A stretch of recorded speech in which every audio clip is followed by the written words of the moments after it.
When my mother-in-law Victoria sabotaged our 5th anniversary getaway at the most exclusive resort on the Pacific coast, she thought she'd won another round in her endless game of making my life miserable.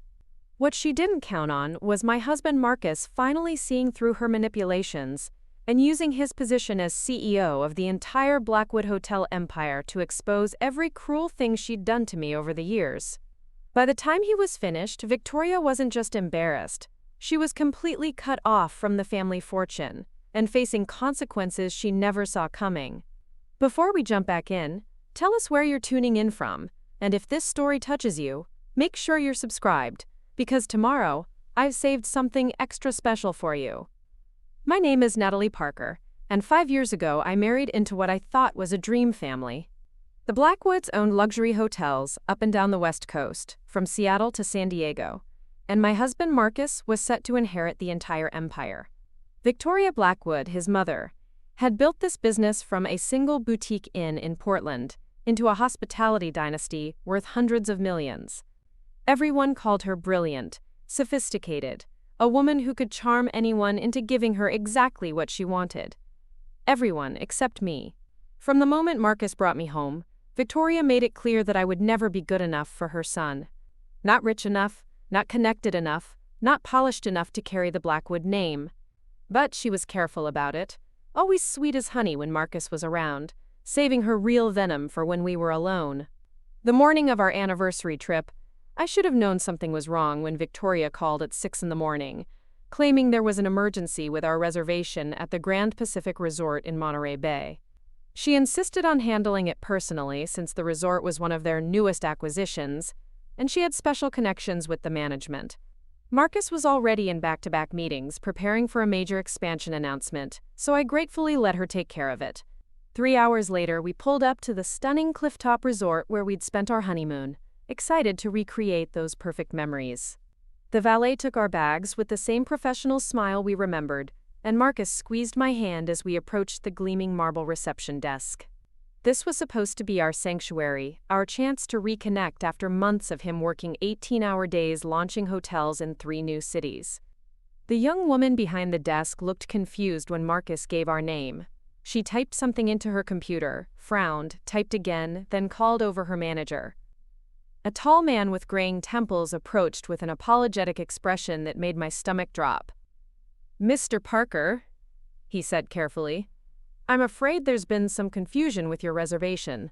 According to our system, your booking was canceled this morning at your specific request, and the suite has been reassigned to another guest." Marcus looked stunned. "That's impossible. We confirmed this reservation weeks ago, and nobody from our family would cancel without telling us." The manager's face grew more uncomfortable. "Sir, the cancellation came directly from Mrs. Victoria Blackwood herself. She stated that your plans had changed and you would no longer be needing the accommodation. Since she's listed as the primary contact for all Blackwood family reservations, we processed the request immediately." I felt the blood drain from my face. Victoria had deliberately sabotaged our anniversary trip and made sure we'd be humiliated in front of the entire hotel staff. But the worst part was watching Marcus realize what his mother had done. The confusion in his eyes shifted to something harder, colder. "I see," he said quietly. "And this other guest who received our suite?" The manager hesitated. "Mrs. Blackwood mentioned that she would be arriving this afternoon with her bridge club for a spontaneous girls' weekend. She specifically requested the anniversary suite, saying it had sentimental value." The anniversary suite. The same room where we'd spent our wedding night, where Marcus had promised me that nothing would ever come between us. Victoria hadn't just canceled our trip, she'd stolen our most sacred space for her own entertainment. Marcus pulled out his phone and dialed his mother's number. When she answered, her voice was sickeningly sweet through the speaker. "Darling, how lovely to hear from you. I hope you and Natalie are having a wonderful day." "Mother," Marcus said, his voice deadly calm, "we're standing in the lobby of the Grand Pacific, and they're telling us you canceled our anniversary reservation." There was a pause, then a delicate laugh. "Oh my goodness, didn't I mention? I ran into some complications with my own travel plans and absolutely needed that particular suite. I assumed you two could find somewhere else. I mean, you're young and flexible." Surely any room would do for your little celebration. My hands were shaking. She'd called our 5th wedding anniversary a little celebration, and treated our reservations like they were disposable. But Marcus surprised me by staying completely composed. I understand completely, Mother. Thank you for clarifying the situation. Victoria's voice brightened, clearly thinking she'd won. I'm so glad you're being reasonable about this, sweetheart. I knew you'd understand that sometimes family obligations come first. Marcus hung up without another word. The manager was hovering nervously, probably wondering if he was about to witness a major scene involving the owners of his hotel chain. Instead, Marcus turned to me with an expression I'd never seen before, determined, focused, and absolutely furious. Pack your bags, he said quietly. We're going somewhere else. But I could see in his eyes that this wasn't just about finding another hotel. Something fundamental had shifted in how he saw his mother, and for the first time in 5 years, I felt like he was truly on my side. We ended up at a charming bed and breakfast 40 minutes down the coast, a place Victoria would have sneered at as beneath the Blackwood standards. The owners, an elderly couple named Margaret and Bill, fussed over us like we were their own children when they learned about our anniversary. They upgraded us to their best room overlooking a private garden and insisted on preparing a special dinner just for us. That night, as we sat on the small balcony watching the sunset, Marcus was quieter than I'd ever seen him. Finally, he took my hand and said something that changed everything. Natalie, I need you to tell me the truth about my mother. All of it. Every single thing she's done to you that I haven't seen. I hesitated, knowing this was dangerous territory. In 5 years of marriage, I'd learned to bite my tongue about Victoria's behavior, because Marcus always seemed caught between loyalty to his mother and love for his wife. But something in his voice told me this time was different, so I told him everything. About the Christmas dinner where she served everyone except me, claiming she'd forgotten I was vegetarian despite being reminded multiple times. About the family photos where she somehow managed to crop me out of every single shot before posting them online. About the charity gala where she introduced me to her friends as Marcus's little wife from nowhere in particular, and then laughed when I looked hurt. I told him about the time she convinced him to invest in a business opportunity with her friend's daughter, a stunning socialite who just happened to be recently divorced and very interested in getting to know Marcus better. How she'd arranged private dinners and meetings, always with some excuse for why I couldn't attend.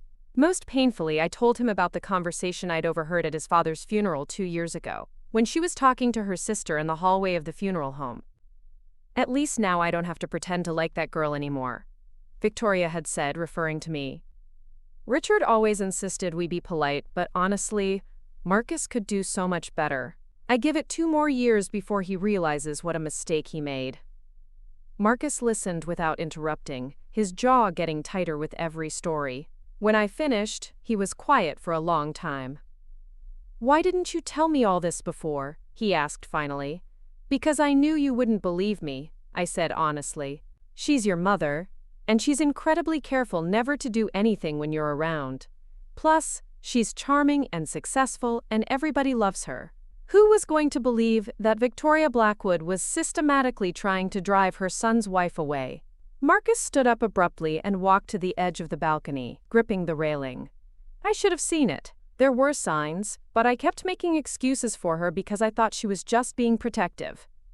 She is being protective, I said. She's protecting her vision of your life, which apparently doesn't include me. He turned around, and I saw something in his expression that made my heart race. Well, she's about to learn that I don't need her protection, and I don't need her approval for the choices I make about my own life. The next morning, Marcus was on the phone before sunrise. I could hear him in the bathroom, speaking in low, urgent tones to someone about property records and family trust documents. When he came back to bed, I asked what he was doing. Research, he said simply. If my mother wants to play games with our personal life, I think it's time I learned exactly how she's been playing games with the family business. That's when he told me something I'd never known. While Victoria presented herself as the brilliant architect of the Blackwood hotel empire, the truth was more complicated. The initial capital for her first hotel had come from Marcus's father's family trust, money that was supposed to be held for future generations. Over the years, she'd leveraged that property to acquire more hotels, always claiming it was for the good of the family legacy. But I've never actually seen the financial records, Marcus admitted. Mother always handled everything through her private accountants, saying it was too complicated for me to worry about until I officially took over the company. The more we talked, the more I realized that Victoria's control over Marcus went far deeper than just disapproving of his wife. She'd kept him financially dependent on her approval, emotionally manipulated through guilt about the family legacy, and professionally isolated from the actual decision-making in his own inheritance. "What are you thinking?" I asked. Marcus smiled, and it wasn't a pleasant expression.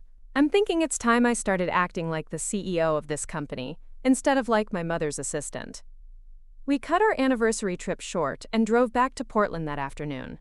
But instead of going home, Marcus took me to the Blackwood headquarters, a gleaming 40-story tower in the heart of downtown. Using his executive access, he led me to the records department, where he spent the next several hours pulling files and copying documents. What we found was worse than either of us had imagined. Victoria had been systematically moving money from the family trust into personal accounts, supposedly for business investments that somehow never materialized. Preparing and narrating this story took us a lot of time, so if you are enjoying it, subscribe to our channel. It means a lot to us. Now back to the story.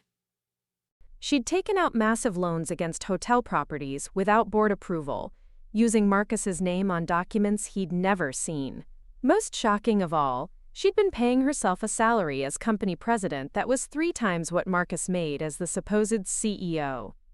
"She's been embezzling from her own family," Marcus said, staring at a bank statement that showed a wire transfer of $2 million to an account in the Cayman Islands. "And she's been using my identity to do it." I watched my husband transform before my eyes. The polite, diplomatic man who always deferred to his mother's judgment was gone, replaced by someone harder and more determined than I'd ever seen him. "What do you want to do?" I asked. Marcus gathered all the documents into a neat stack and looked at me with absolute certainty. "I want to remind my mother exactly who owns this company, and exactly what happens to people who betray the Blackwood family trust." The next week was a masterclass in corporate warfare. Marcus began by quietly freezing all company accounts that Victoria had access to, citing routine security updates. Then he called a surprise board meeting, presenting evidence of the unauthorized transactions and requesting an immediate audit of all company finances.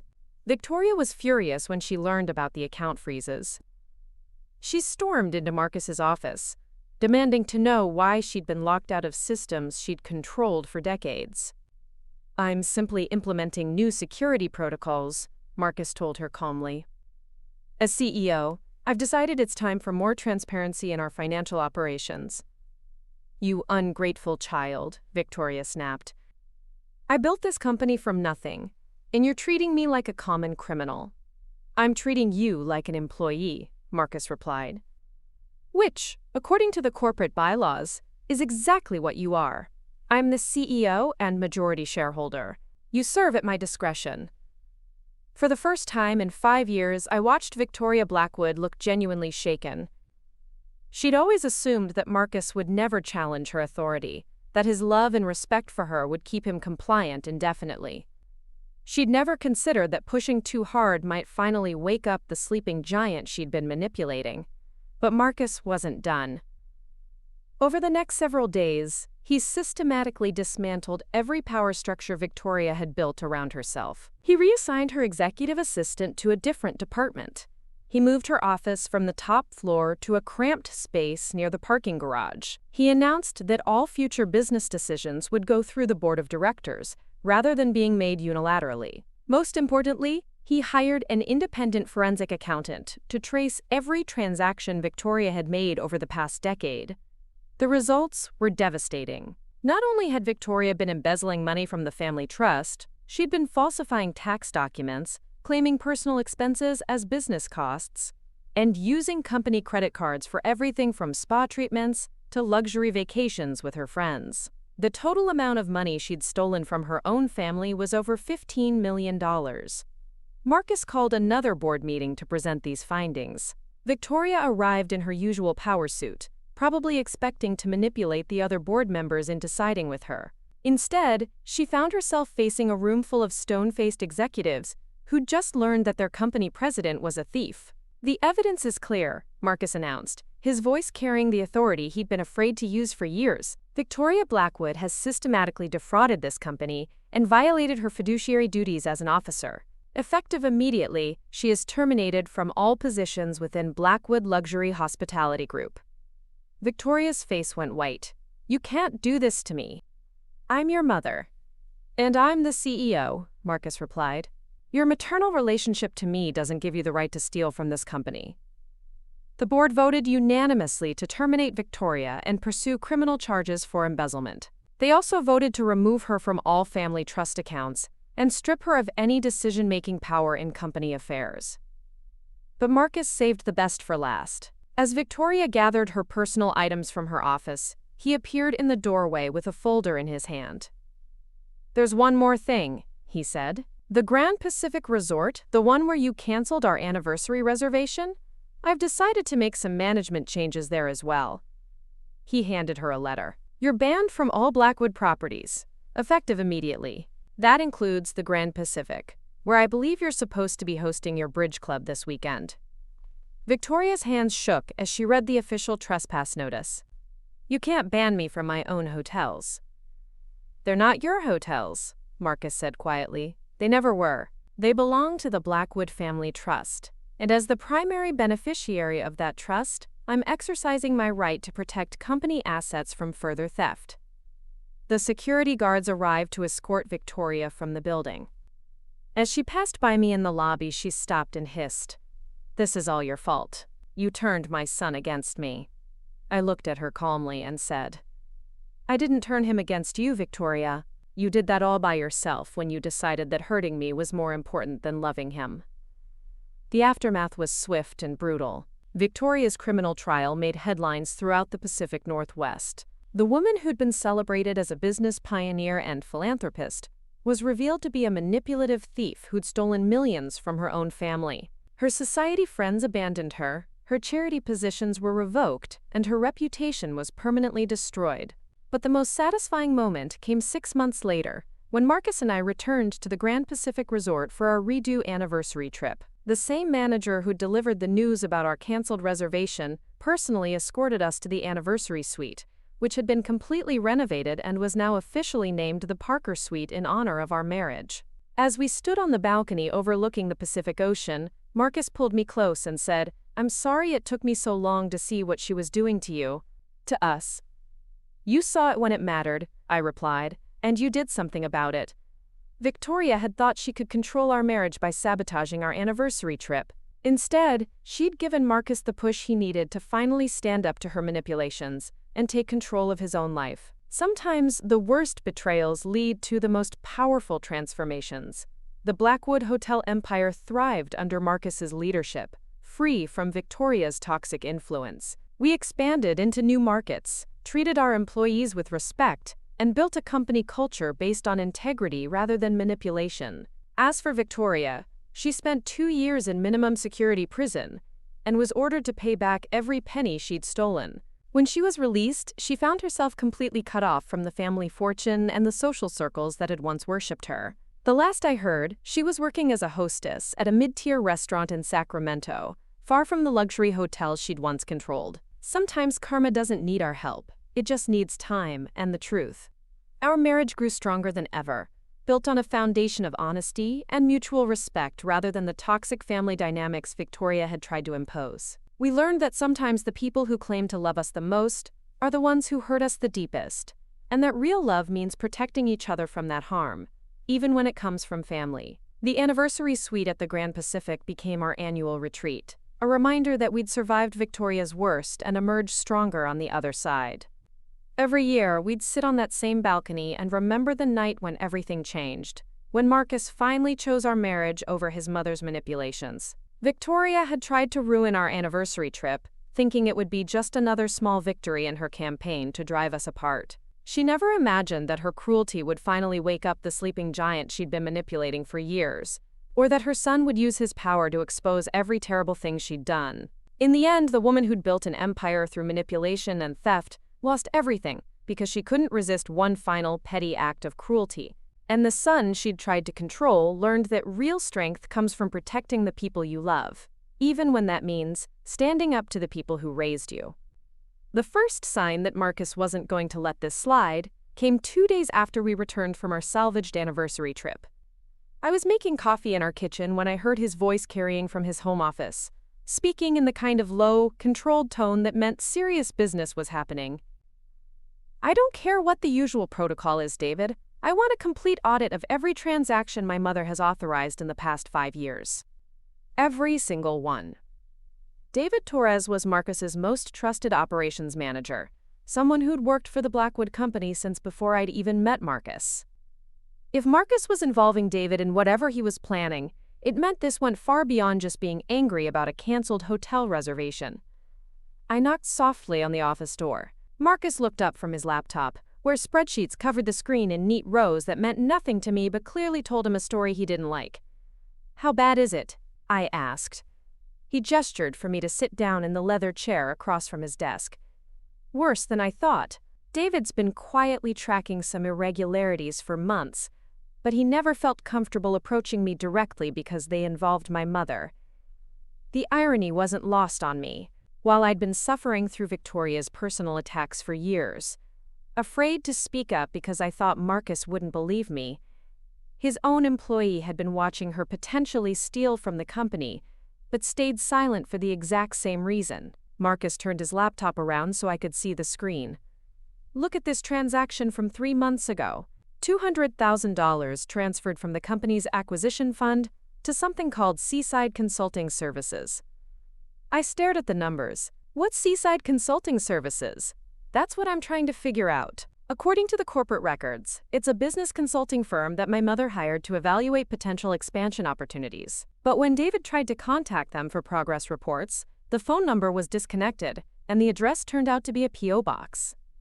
A cold feeling settled in my stomach. "You think she made it up?" "I think my mother has been using fake companies to funnel money out of our accounts for years." Marcus clicked to another spreadsheet.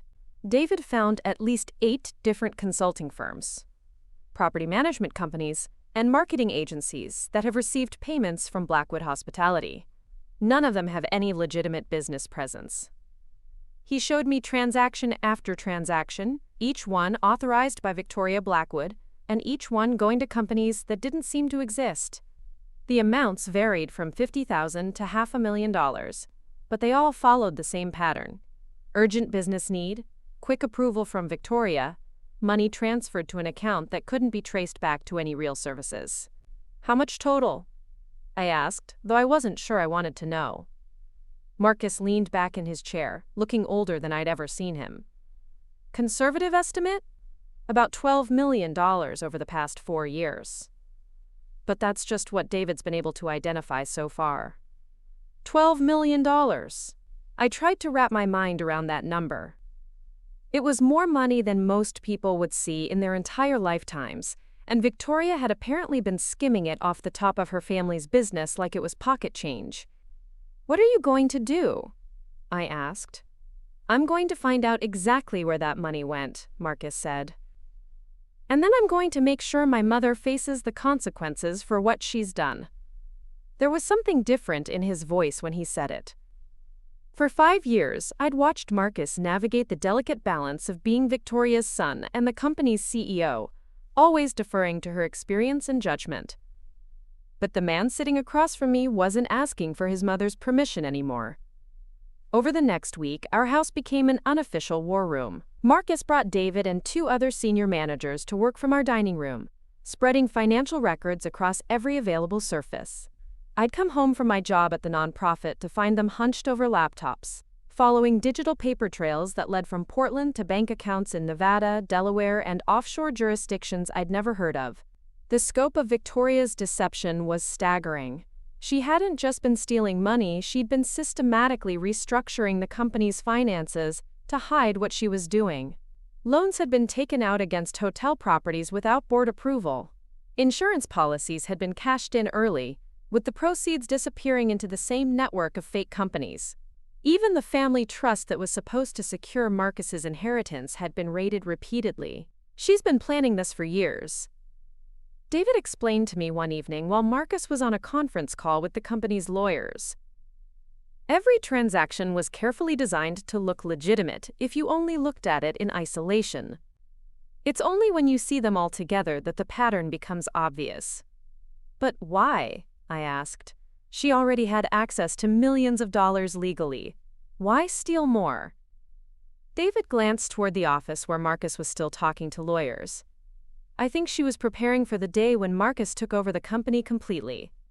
She wanted to make sure she had enough money hidden away to maintain her lifestyle, even if she lost control of the business. It was a chilling thought. Victoria hadn't just been punishing me for marrying her son, she'd been systematically looting his inheritance to fund her own future independence. Every cruel comment, every social snub, every attempt to drive me away had been part of a larger plan to maintain total control over Marcus's life while simultaneously stealing from him. The breakthrough came on a Thursday evening when Marcus finally connected the dots between Victoria's personal bank accounts and the shell companies she'd been using. Rachel Kim, my closest friend and a forensic accountant who'd been helping us trace the money, spread a series of bank statements across our coffee table like she was laying out evidence for a jury. "Here's what your mother-in-law has been doing," Rachel said, pointing to highlighted transactions.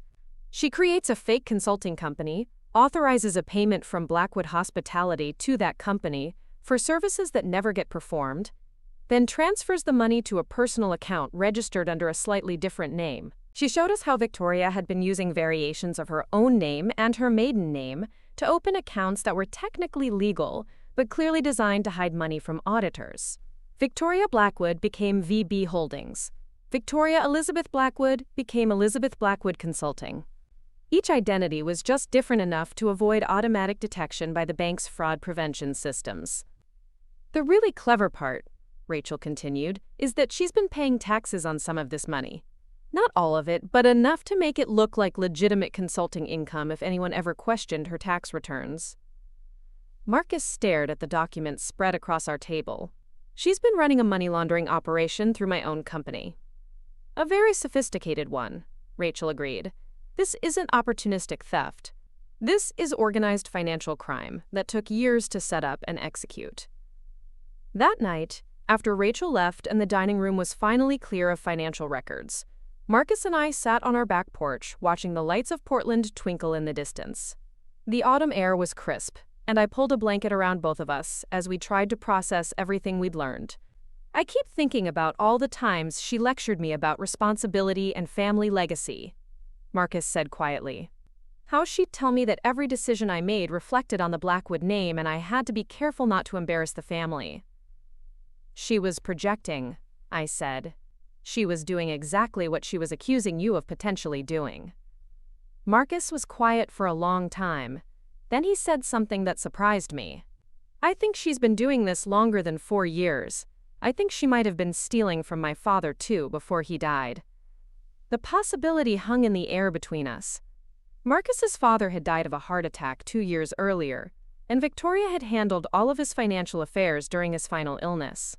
At the time, everyone had praised her strength and capability in managing both her grief and the complex business decisions that couldn't wait.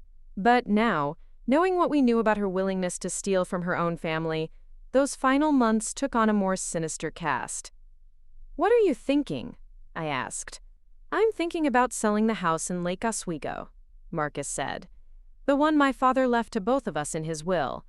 My mother convinced me to let her handle the property management, and she's been collecting all the rental income for the past 2 years. My stomach dropped. "How much rental income?" "It's a 7,000 square foot house in one of the most expensive neighborhoods in Oregon. She's been renting it out for $8,000 a month and telling me it was vacant." $8,000 a month for 2 years was nearly $200,000. Added to the $12 million from the shell companies, Victoria had stolen enough money to buy several luxury homes outright. "Marcus," I said carefully, "I think we need to call the police."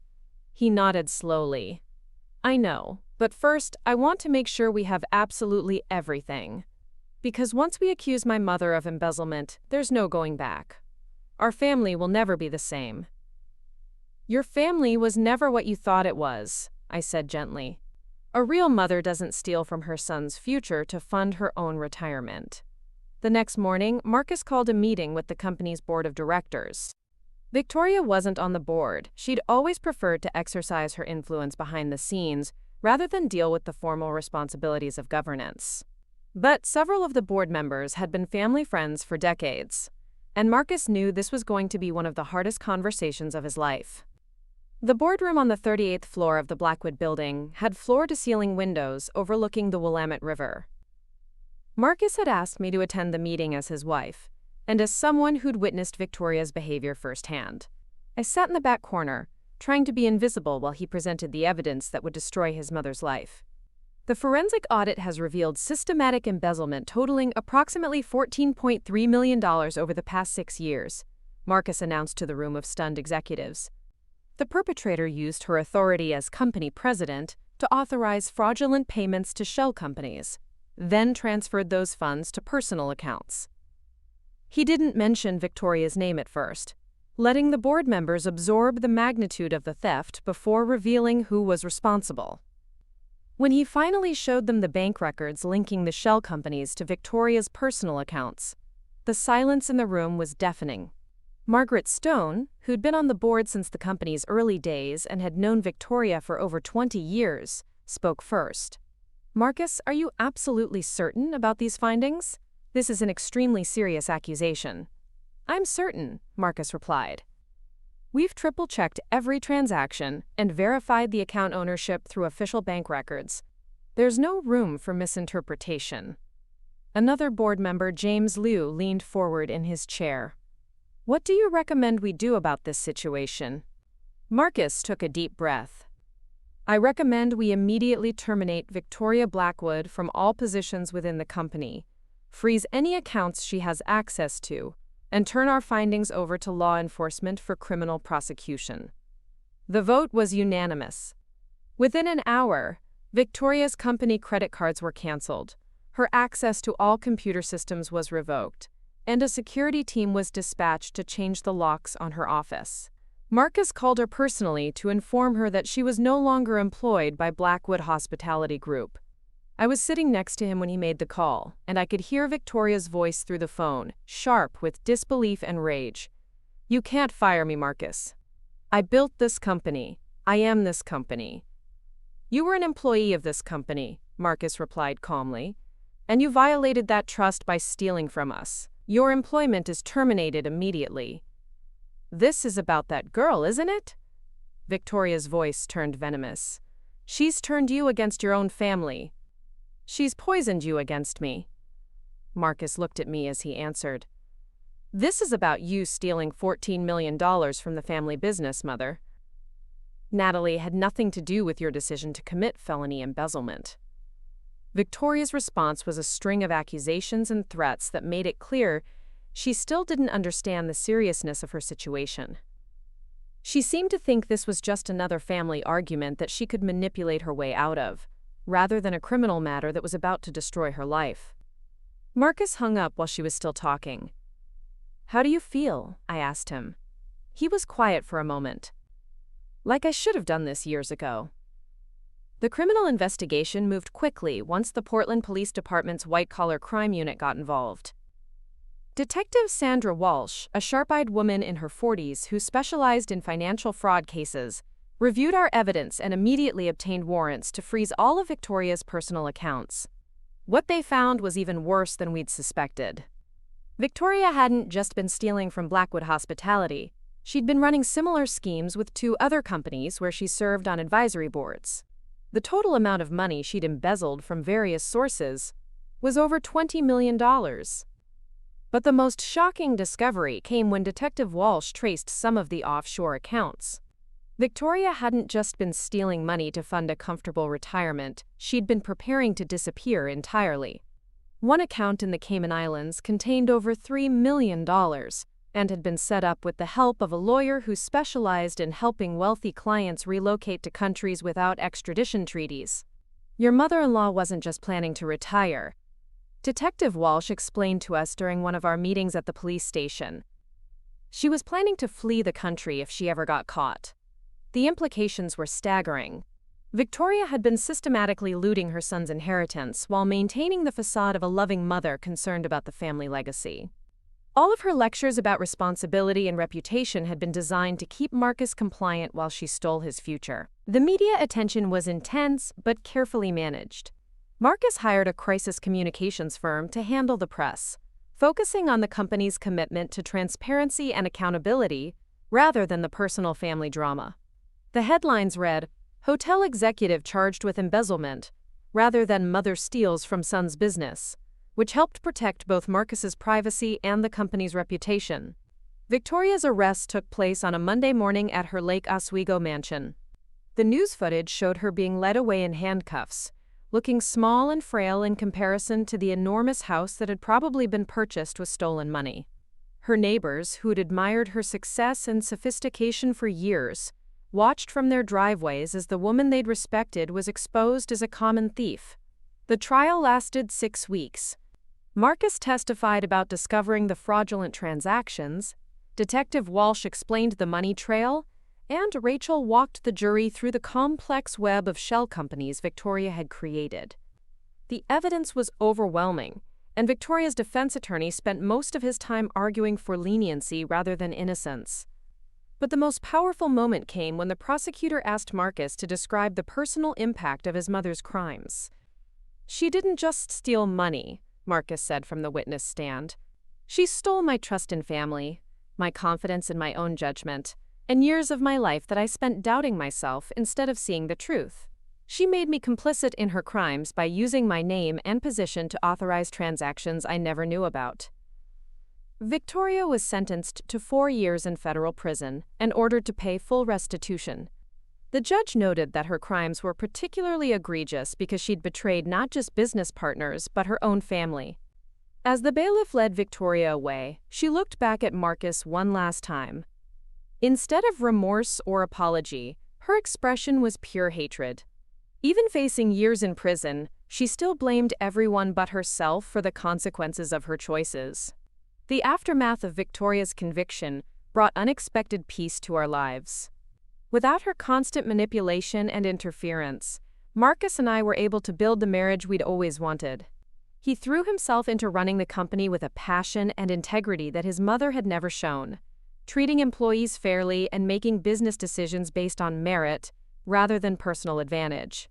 We sold Victoria's Lake Oswego mansion and used the proceeds to establish a fund for employees who'd been harmed by her financial crimes. Several long-term workers had lost retirement benefits when Victoria raided the pension fund, and Marcus was determined to make them whole. The company thrived under his leadership. Within 2 years, we'd opened 5 new hotels and acquired a boutique chain in California. Marcus's reputation in the hospitality industry grew as word spread about his ethical business practices and commitment to transparency. As for our marriage, removing Victoria's toxic influence allowed us to finally understand what we meant to each other without the constant pressure of her disapproval and manipulation. We took a delayed honeymoon to Europe, visiting hotels in Paris and Rome to study different approaches to luxury hospitality. Standing on the balcony of our suite at the Hotel Metropole in Monaco, watching yachts drift across the Mediterranean, Marcus pulled me close and said something I'd waited 5 years to hear. "I'm sorry I didn't protect you from her sooner. I should have seen what she was doing to you, to us." "You protected me when it mattered most," I replied. "And you made sure she could never hurt anyone else the same way."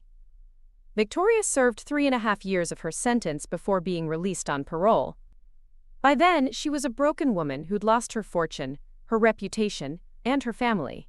She moved to a small apartment in Sacramento and took a job managing a budget motel, a far cry from the luxury hotels she'd once controlled. We never spoke to her again. Sometimes I wondered if she understood the connection between her cruelty during our anniversary trip and the investigation that ultimately destroyed her. Her decision to cancel our hotel reservation had been the final insult that opened Marcus's eyes to her true nature. If she'd been content with the millions she'd already stolen, she might have gotten away with it for years longer. But Victoria's need to hurt me had been stronger than her instinct for self-preservation. Her petty cruelty had been her downfall, and I couldn't help but feel a sense of poetic justice in that outcome. The Grand Pacific Resort became our favorite retreat, A place where we could remember how far we'd come from that humiliating day when Victoria canceled our reservation. Every anniversary, we returned to the same suite, celebrating not just our marriage but our survival of the woman who'd tried so hard to destroy it. Marcus kept one photo from before Victoria's arrest, a family picture from Christmas 5 years earlier. In it, Victoria is smiling between Marcus and me, looking like the perfect mother-in-law. But knowing what we know now, her smile looks predatory, calculating. It serves as a reminder that the people who hurt us most are often the ones who claim to love us, and that true protection sometimes means walking away from family when they refuse to stop causing harm. The Blackwood hotel empire continued to grow and prosper, built now on a foundation of honesty rather than theft. And Marcus and I learned that the strongest marriages are forged not in perfect circumstances, but in the crucible of shared adversity, when two people choose to protect each other against all odds, even when the threat comes from within their own family. 3 months after Victoria's sentencing, I thought we'd finally moved past the chaos she'd brought into our lives. Marcus was thriving as the undisputed head of Blackwood Hospitality. I'd been promoted to director of development at my nonprofit, and we'd settled into a rhythm of normalcy that felt almost too good to be true. That's when Penelope showed up. Penelope Blackwood, Marcus's younger sister, had been notably absent during Victoria's trial. She'd sent a brief statement through her lawyer expressing shock and disappointment, but she'd been living in New York for the past 3 years, working as a curator at a prestigious art gallery and maintaining careful distance from the family business. I'd only met her twice during our entire marriage, both times at formal family events where she'd been politely distant but not openly hostile like her mother. The morning she appeared at our front door was gray and drizzly, typical Pacific Northwest autumn weather that matched my mood when I saw her standing on our porch with an expensive suitcase and tears streaming down her face. "Natalie," she said, her voice cracking, "I know we don't know each other well, but I didn't have anywhere else to go. Marcus won't return my calls, and I need to talk to someone who understands what our family has been through." Against my better judgment, I let her in. Penelope was thinner than I remembered, her usually perfect blonde hair pulled back in a messy ponytail, and she wore the kind of casual clothes that suggested she'd left New York in a hurry. She accepted my offer of coffee with grateful hands that shook slightly as she wrapped them around the warm mug. "I lost my job," she said without preamble. "The gallery fired me last week. Apparently having a mother convicted of embezzlement makes you unemployable in the art world, where reputation is everything. My apartment lease is up next month, and I can't afford to renew it without steady income." I felt a stab of unexpected sympathy. Whatever Penelope's flaws, she'd been thousands of miles away when Victoria was stealing from the company. It wasn't fair for her to lose her career because of crimes she'd had nothing to do with. "I'm sorry," I said, meaning it. "That's not right." Penelope looked up at me, with eyes that were startlingly similar to Marcus's, the same deep blue that had first attracted me to him. "I know you probably think I'm just like her. I know Marcus does. But I swear to you, Natalie, I had no idea what she was doing. I thought the money for my art school tuition came from legitimate business profits. I thought her expensive gifts were just her way of showing love." There was something in her voice that reminded me of myself 5 years earlier, that bewildered hurt of someone discovering that a parent they'd trusted had been lying to them all along. Despite everything Victoria had put me through, I found myself believing that Penelope was genuinely innocent of her mother's crimes. "Where is Marcus?" I asked. Penelope's face crumpled. "At the office. I went there first, but he wouldn't see me. His assistant said he was in meetings all day, but I saw him through the glass conference room wall. He looked right at me and then looked away."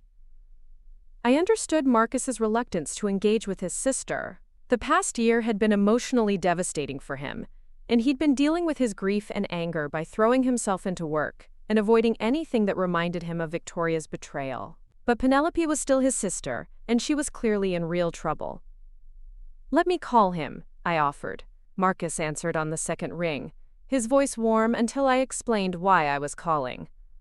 Then it turned cold and professional. "She made her choice when she didn't come to the trial," he said flatly. "I needed my family's support during the worst period of my life, and she decided her career was more important than being here for me." "She was protecting herself," I said. "You can't blame her for trying to keep her job." I can blame her for abandoning me when I needed her most, Marcus replied. And I can choose not to let her back into my life now that she needs something from me. I looked across the kitchen at Penelope, who was staring into her coffee cup like it might contain answers to her problems. She's your sister, Marcus, and she's hurting. There was a long pause. She's Victoria's daughter, and right now, I can't separate those two things in my mind. After I hung up, I sat down across from Penelope and tried to figure out what to do. I couldn't force Marcus to reconcile with his sister, but I also couldn't bring myself to turn away someone who seemed genuinely remorseful and in need of help. He doesn't want to see me, Penelope said. It wasn't a question. He's still processing everything that happened. Give him time. Penelope laughed bitterly. Time is something I don't have much of. My savings will last maybe 2 months, and then I'll be sleeping in my car. I made a decision that I hoped I wouldn't regret. You can stay in our guest room for a few weeks while you figure things out. But I need you to understand something first. Penelope looked up at me with desperate gratitude. Anything. Your mother spent 5 years trying to destroy my marriage and my relationship with Marcus. She was cruel, manipulative, and vindictive in ways that still affect how I see myself and my place in this family. If you're staying in my house, I need to know that you're not going to continue her work. I'm not her, Penelope said quietly. I know you have no reason to believe that, but I'm not her. Then prove it, I said. Over the next few days, Penelope settled into our guest room and began the depressing process of looking for work. The art world was small and gossipy, and Victoria's crimes had made headlines in several major publications. Every interview Penelope managed to secure ended the same way: polite interest until the interviewer Googled her last name, then sudden schedule conflicts and promises to be in touch that never materialized. I found myself feeling protective of her in a way that surprised me. Penelope was clearly struggling with the same questions about family loyalty and identity that had tormented Marcus during the investigation. She'd grown up believing her mother was a successful businesswoman and philanthropist, only to discover that the money funding her privileged lifestyle had been stolen from her own brother. I keep thinking about all the things she bought me, Penelope confided one evening while we were making dinner together. Marcus was working late again, avoiding the house while his sister was staying with us. The apartment in Soho, the art school tuition, the designer clothes for gallery openings. I thought she was being generous, but she was really just laundering stolen money through my expenses. You couldn't have known, I said, chopping vegetables for a stir-fry. She was very good at hiding what she was doing, but I should have questioned it, Penelope insisted. Marcus was supposedly the CEO of the company, but I was the one getting expensive gifts all the time. That should have seemed strange. I paused in my chopping. What kind of expensive gifts? Penelope looked uncomfortable. Jewelry, mostly. She said it was important for me to look the part when I attended gallery events, that the family's reputation depended on all of us maintaining a certain image. How much jewelry? A lot, Penelope admitted. Enough to fill a jewelry box.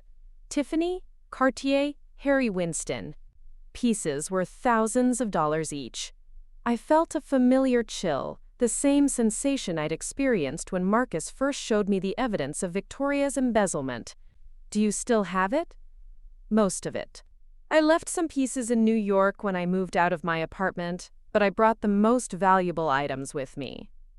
Penelope went to her suitcase and returned with a velvet jewelry case that looked expensive enough to be worth more than my car.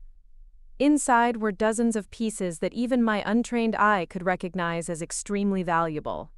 Diamond earrings, emerald necklaces, sapphire bracelets, all bearing the hallmarks of luxury brands that I'd only seen in magazine advertisements. Penelope, I said carefully, I think we need to call Marcus. When Marcus arrived home an hour later and saw the jewelry spread across our dining room table, his face went through a series of emotions: surprise, recognition, and finally grim understanding. She used company money to buy all of this, he said, picking up a diamond tennis bracelet and examining the price tag that was still attached. This piece alone is worth more than most people make in a year. Penelope looked stricken. You think she bought these with stolen money? I know she did. Marcus replied. Because I recognize some of these pieces. She bought them during business trips that were supposedly for scouting new hotel locations. The company credit card statements show jewelry purchases totaling over $200,000 in cities where we never actually looked at any properties. The implications were devastating. Not only had Victoria stolen money from the company, she'd used some of those stolen funds to buy gifts for Penelope, making her an unwitting accessory to the crimes. Even worse, Penelope's possession of obviously expensive jewelry could be used by Victoria's lawyers to argue that the family had been living lavishly on embezzled funds, potentially complicating the restitution case. "What do I do?" Penelope asked, her voice barely above a whisper. Marcus looked at his sister for a long moment, and I could see him struggling between his lingering anger and his protective instincts. Finally, he said, "We turn it over to the FBI. All of it. And we make sure the prosecutors know that you're cooperating voluntarily." "But these are all the valuable possessions I have left," Penelope protested. "If I give them up, I'll have nothing." "If you keep them, you'll be in possession of stolen goods," Marcus replied. "And you'll be lying to federal investigators who are still working on Victoria's case." The next morning, we drove to the federal building in downtown Portland and met with Agent Sarah Chen, who'd been part of the team investigating Victoria's financial crimes. Agent Chen was a small, intense woman who took careful notes as Penelope explained how she'd acquired the jewelry and why she was turning it over voluntarily. "This is helpful," Agent Chen said, photographing each piece before placing it in evidence bags. "We suspected there were additional assets that hadn't been recovered, but we didn't know where to look for them." "Will Penelope face any charges?" I asked. Agent Chen looked at Penelope, who was pale but determined. "That depends on what else we discover. If this is the extent of her involvement, and she continues to cooperate with our investigation, I don't see any reason to pursue charges against her. She was clearly a victim of her mother's manipulation, not a co-conspirator." Walking out of the federal building, Penelope looked shell-shocked but relieved. "I feel like I've been carrying around evidence of my mother's crimes for years without knowing it." "You have been," Marcus said, not unkindly. "But now you're free of it." That evening, for the first time since Penelope had arrived, Marcus actually sat down and had a real conversation with his sister. They talked about their childhood, their conflicted feelings about Victoria, and the challenge of rebuilding their relationship after everything that had happened. "I was angry at you for not coming to the trial," Marcus admitted. "I felt like you'd abandoned me when I needed family support the most." "I was terrified," Penelope replied. "I knew that if I came back to Portland, everyone would assume I was involved in whatever Mother had done. I thought staying away would protect both of us." "It protected you," Marcus said, "but it left me feeling like I didn't have any family left except Natalie." I felt a warmth spread through my chest at his words. After years of feeling like an outsider in the Blackwood family, it meant everything to hear Marcus acknowledge that I'd been his anchor during the worst period of his life. "I'm sorry," Penelope said. "I should have been here for you, regardless of the consequences for me." Marcus reached across the table and took his sister's hand. "We're here now. That's what matters." Over the next few weeks, Penelope threw herself into helping with the ongoing investigation into Victoria's crimes. She provided Agent Chen with detailed information about all the gifts Victoria had given her over the years, helped trace bank transfers that had funded her art school tuition, and even identified several pieces of expensive artwork in Victoria's Lake Oswego house that had been purchased with company funds. Her cooperation proved invaluable in recovering additional stolen assets. The FBI discovered that Victoria had used company money to purchase not just jewelry, but also a vintage Porsche, a sailboat, and a vacation condo in Hawaii that she'd hidden under a shell company name. The total value of recovered assets increased by over $3 million, money that could be returned to the company and its employees. But Penelope's most important contribution was helping Marcus understand the full scope of their mother's manipulation. During long conversations in our living room, she shared stories about Victoria that painted a picture of a woman who'd been planning her escape from consequences for years. She used to talk about how she'd built this empire and nobody appreciated her sacrifices.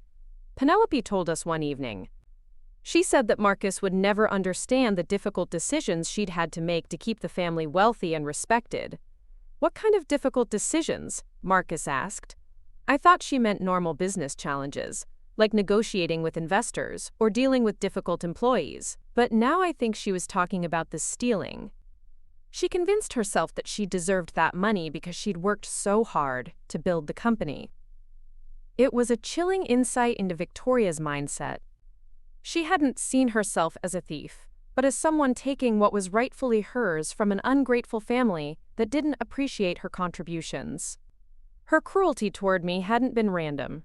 It had been part of a larger narrative where she was the victim and everyone else was taking advantage of her generosity. "She used to ask me questions about your marriage," Penelope continued, looking at me apologetically. "She'd want to know if Marcus seemed happy, if you two were having problems, if I thought you were right for the family. I thought she was just being a concerned mother, but I think she was looking for ammunition to use against you." "What did you tell her?" I asked. "That you seemed nice and that Marcus loved you," Penelope said. "I didn't really know you well enough to say much more than that. But she'd get frustrated when I didn't give her the kind of gossip she was looking for." Marcus squeezed my hand under the table. "She was hoping you'd give her information she could use to drive us apart." "I'm sorry I didn't see what she was doing," Penelope said. "I should have warned you that she was asking strange questions about your relationship." "You couldn't have known," I said. "She was very good at making her manipulations seem like normal family concern." As the weeks passed, Penelope gradually found her footing in Portland. She took a part-time job at a local art gallery, using her New York experience to help them expand their contemporary collection. It wasn't the prestigious position she'd held before, but it was honest work that allowed her to rebuild her career on her own terms. She also began attending therapy to process the trauma of discovering that her entire upbringing had been funded by criminal activity. Dr. Melissa Rodriguez, a therapist who specialized in family dysfunction and financial abuse, helped Penelope understand that she'd been a victim of Victoria's crimes just as much as Marcus and I had been. "Your mother groomed you to be her alibi." Dr. Rodriguez explained during one session that Marcus and I attended with Penelope's permission. By giving you expensive gifts and supporting your lifestyle, she created a narrative where her spending looked like generosity rather than theft. You were unknowingly helping her hide her crimes. It was a difficult concept for Penelope to accept. She'd spent years feeling grateful for Victoria's support, only to discover that every gift had been purchased with money stolen from her brother. The guilt was overwhelming, even though she'd been an innocent victim. "I keep thinking about all the times I thanked her for being so generous," Penelope said through tears. "I wrote her cards, telling her how much I appreciated everything she did for me. I was literally thanking her for stealing from Marcus." "You were thanking her for what you thought was love," Marcus said gently. "You didn't know she was using stolen money to buy your affection." The breakthrough in Penelope's healing came when she decided to write a letter to the employees who'd been harmed by Victoria's theft. She couldn't return their stolen pension funds herself, but she could acknowledge the harm that had been done and express genuine remorse for benefiting from their losses. "I know that saying I'm sorry doesn't give you back the money my mother stole from your retirement accounts," she wrote. "But I want you to know that I had no idea what she was doing, and I'm horrified that I was living off money that should have been securing your futures. I'm committed to helping recover every asset possible and to making sure nothing like this ever happens again." The letter was published in the company newsletter, and the response from employees was overwhelmingly positive. Many of them wrote back to thank Penelope for her honesty and to express their belief that she shouldn't be held responsible for Victoria's crimes. "Your sister showed more integrity in one letter than your mother showed in decades of running this company," David Torres told Marcus after the newsletter was distributed. "The employees respect her for coming forward voluntarily and taking responsibility for returning the stolen property." By Christmas, 6 months after Penelope's arrival, our house felt like a real home for the first time since I'd married Marcus. We decorated the tree together, cooked elaborate meals, and created new traditions that had nothing to do with Victoria's toxic influence. Penelope had found her own apartment but spent most holidays with us, building the sibling relationship with Marcus that Victoria's manipulation had prevented them from having. On New Year's Eve, as we sat around our fireplace reflecting on the year that had changed everything, Marcus raised his champagne glass in a toast. To survival, he said. To learning the truth about people we thought we knew. And to building a family based on honesty instead of manipulation. To second chances, Penelope added. And to people who are brave enough to offer them. I raised my own glass. To protecting each other from people who claim to love us but use that love as a weapon. We drank to our small, chosen family, forged in the aftermath of betrayal but stronger for having survived it together. Victoria had tried to destroy all of our relationships, but her cruelty had ultimately brought us closer than we'd ever been when she was pretending to care about our well-being. The final piece of Victoria's punishment came in February, when the court ordered her to forfeit an additional $8 million in hidden assets that had been discovered through Penelope's cooperation. The money would go directly to restoring the employee pension fund and compensating the vendors who'd been defrauded by her fake consulting companies. Victoria's lawyer called Marcus to inform him of the court order, and mentioned that Victoria wanted to write a letter to her children from prison. Marcus declined to accept any communication from her, but he asked the lawyer to pass along a message. Tell her that her children are doing fine without her, Marcus said.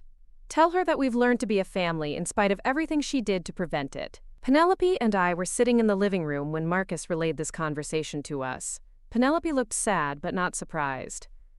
Do you think she understands what she lost? She asked. I think she understands that she lost control over us, Marcus replied.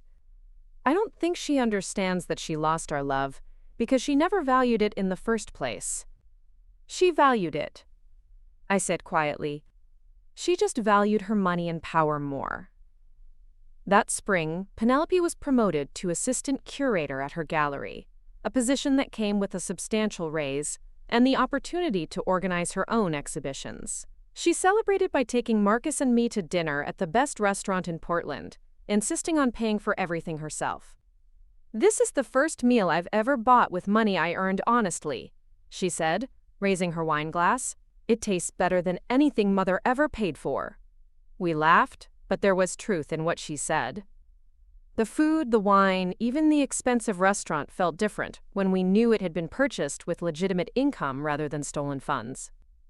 There was a lightness to the evening that I realized had been missing from every family gathering during Victoria's reign. Marcus and I renewed our wedding vows that summer, 5 years after our original ceremony but in a completely different emotional space. Penelope served as my maid of honor, and David Torres stood up as Marcus's best man. The ceremony was small and intimate, held in the garden of our home with only the people who'd supported us through the darkest period of our marriage. As we exchanged new rings, I thought about how different this ceremony was from our original wedding. 5 years ago, Victoria had insisted on approving every detail, from the flowers to the music to the guest list. She'd treated our wedding like a business networking event rather than a celebration of love, and I'd been too intimidated to object to her controlling behavior. This time, every choice was ours. We wrote our own vows, chose our own music, and invited only people who genuinely cared about our happiness, rather than people who were important to the Blackwood family's social standing. I promise to protect you from anyone who tries to use our love against us, Marcus said as he slipped the new ring onto my finger. I promise to choose you over anyone who demands that I choose them instead. I promise to trust you with the truth, even when it's difficult to hear, I replied. I promise to build a life with you that's based on honesty rather than fear. Penelope was crying openly by the time we finished our vows, and she hugged us both with fierce intensity afterward. Thank you for showing me what a real family looks like, she whispered. As I looked around at the small group of people celebrating with us, I realized that Victoria's greatest failure hadn't been the embezzlement or even the cruelty. Her greatest failure had been missing the opportunity to be part of something beautiful. She could have been a beloved mother-in-law, a cherished grandmother to future children, a respected matriarch who brought her family together instead of driving them apart. Instead, she'd chosen control over connection, money over relationships, and power over love. She'd traded everything that actually mattered for things that could be taken away from her by a judge's ruling. We'd survived her worst and built something better in the ruins of what she'd tried to destroy. The family she'd claimed to be protecting had grown stronger without her, and the legacy she'd tried to control had become something far more valuable than money or real estate. It had become a legacy of resilience, honesty, and chosen love. And unlike the empire she'd built on stolen foundations, this legacy would last because it was built on truth. 2 years after our vow renewal ceremony, I thought we'd finally close the door on Victoria's legacy of destruction. Marcus had transformed Blackwood hospitality into one of the most respected hotel chains on the West Coast. Penelope was thriving in her career and had even started dating a kind architect named Thomas, and our marriage had reached a depth of trust and intimacy that I'd never imagined possible. Then the letter arrived. It came on a Tuesday morning in October, delivered by a courier service to Marcus's office. The envelope was cream-colored and expensive, with Victoria's prison identification number printed in the corner, where a return address would normally appear. Marcus called me immediately, his voice tight with controlled anger. "She's getting out next month," he said without preamble. "Early release for good behavior, and she wants to meet with us." My hands went cold as I gripped the phone. Victoria had been sentenced to 4 years, but I'd somehow convinced myself that she'd served the full term, giving us more time to build our life without the threat of her return hanging over us. "What does she want?" I asked, though I wasn't sure I wanted to know. "According to her letter, she wants to apologize and discuss rebuilding our family relationship. She claims she's found God in prison and wants to make amends for what she's done." I almost laughed at the absurdity of it. Victoria Blackwood, the woman who'd treated manipulation like an art form, claiming to have discovered religion and remorse. It was exactly the kind of calculated move she'd always made, finding a new angle to work when her previous strategies had failed. "You're not seriously considering meeting with her," I said. There was a long pause on Marcus's end of the line. "I don't know what I'm considering. She's still my mother, despite everything she's done." That evening, Marcus showed me the letter. Victoria's handwriting was as elegant as ever, but the tone was different from anything I'd seen from her before. She wrote about her time in prison as a period of reflection and spiritual growth, claiming that she'd finally understood the harm she'd caused to the people she loved most. "I know I have no right to ask for forgiveness," the letter read, "but I hope you'll give me the opportunity to show you that I've changed. I've spent every day of the past 3 years thinking about the mistakes I made and the pain I caused. I want to spend whatever time I have left trying to repair the damage I've done to our family." Penelope's reaction when Marcus read the letter aloud was immediate and visceral. "She's lying," she said flatly. "This is exactly what she used to do when we were kids. Whenever she got caught doing something wrong, she'd suddenly become the most remorseful person on earth until people forgave her. Then she'd go right back to the same behavior." Marcus looked conflicted. But what if she's genuinely changed? What if prison really did give her perspective on what she lost? "Then she can prove it by staying away from us," I said. "If she truly understands the harm she caused, she'll respect our need for distance." But I could see in Marcus's eyes that part of him wanted to believe in the possibility of redemption. Despite everything Victoria had done, she was still the woman who'd raised him, and the fantasy of having a loving mother was powerful enough to make him consider overlooking years of evidence about her true character. The debate in our household became intense over the next few weeks. Penelope was adamantly opposed to any contact with Victoria, arguing that she'd already proven herself incapable of genuine change. I was more conflicted, wanting to support Marcus while also protecting myself from further manipulation. "What if we meet with her once, in a completely controlled environment?" Marcus suggested during one of our late-night discussions. "A restaurant, with a time limit, just to see if she's really different." "And what if she's not?" I asked. "What if this is just another game to her?" "Then we walk away and never look back," Marcus said. "But what if it's not? What if she's actually learned something from losing everything?" Dr. Rodriguez, who'd been working with our family for over a year, offered to mediate a meeting if we decided to move forward. She explained that while genuine change was possible, it was extremely rare in people with Victoria's pattern of manipulative behavior. "The problem with personality disorders like narcissism," she explained, "is that the person's entire sense of self is built around being right and in control. Admitting fundamental wrongdoing requires a complete reconstruction of identity, which most people find psychologically impossible." "But it's not completely impossible?" Marcus asked. "No, it's not impossible, But it would require Victoria to demonstrate sustained change over a significant period of time, not just write a persuasive letter from prison. We ultimately decided to meet with Victoria, but only under strict conditions. The meeting would take place in Dr. Rodriguez's office, with the therapist present to intervene if necessary. We would listen to what Victoria had to say, but we wouldn't make any commitments about future contact. And if any of us felt uncomfortable at any point, we could end the meeting immediately. Victoria was released from federal prison on a cold November morning. She'd arranged to stay at a halfway house in Portland while she completed her parole requirements, and she'd agreed to meet with us the following week. The night before the meeting, I barely slept, my mind racing through all the possible ways she might try to manipulate us. When we arrived at Dr. Rodriguez's office, Victoria was already there, sitting in one of the comfortable chairs with her hands folded in her lap. She looked older than her 63 years, her hair now completely gray and her expensive clothes replaced by a simple sweater and slacks that looked like they'd come from a discount store. But her eyes were the same calculating blue, I remembered.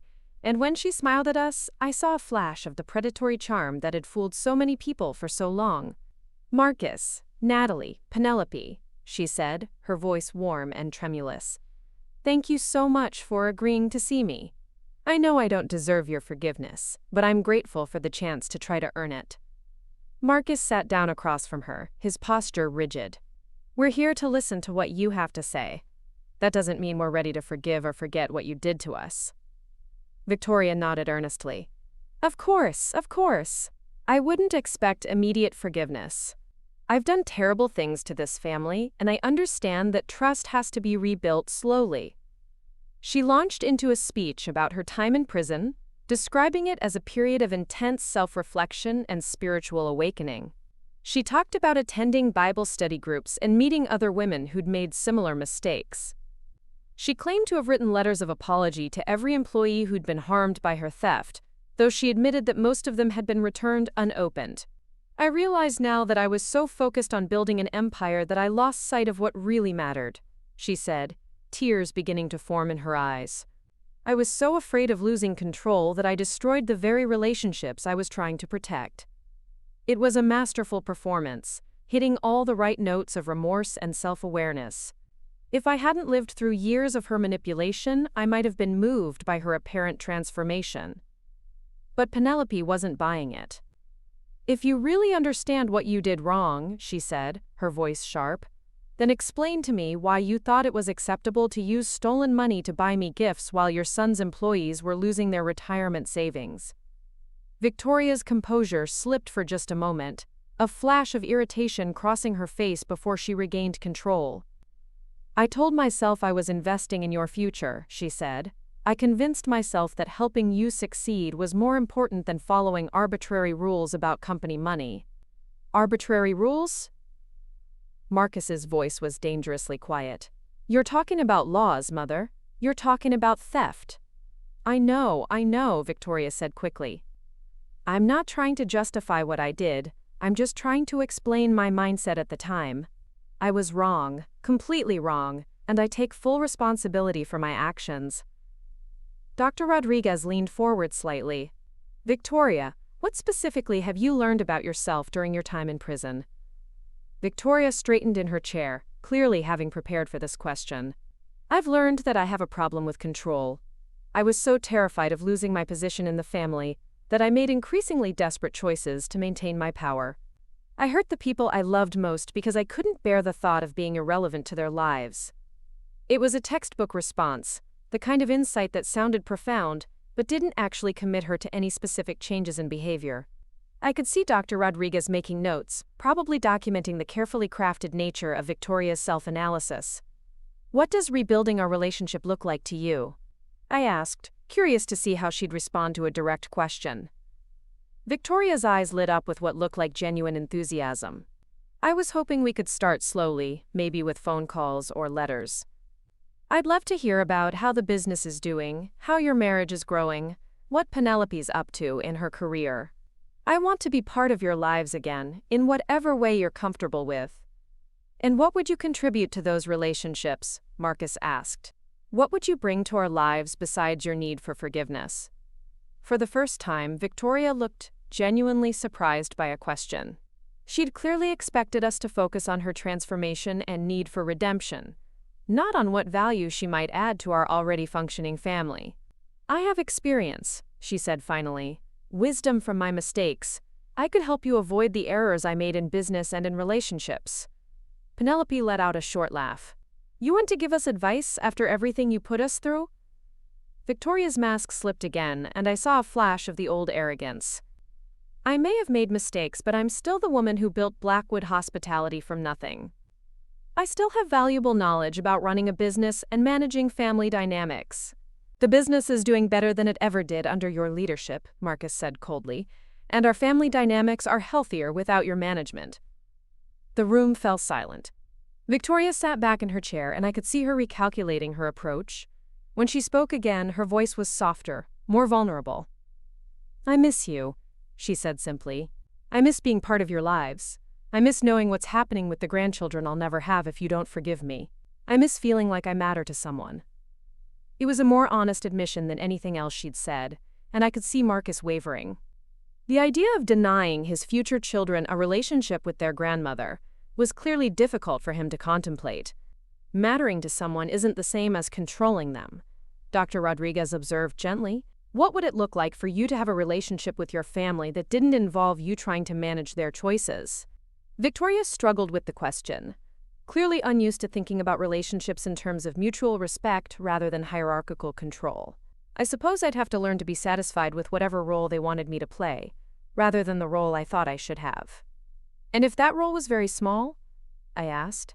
"If they wanted you to be a distant relative they saw once a year at Christmas, would that be enough for you?" Victoria's face tightened. "I would hope it could grow into something more over time. But if it couldn't?" Dr. Rodriguez pressed. "If they decided that annual Christmas visits were the extent of the relationship they were comfortable with, could you accept that permanently?" Victoria was quiet for a long time. When she finally spoke, her voice was barely above a whisper. "I don't know. I'd like to think I could, but I honestly don't know." It was the most truthful thing she'd said during the entire meeting, and paradoxically, it made me trust her less rather than more.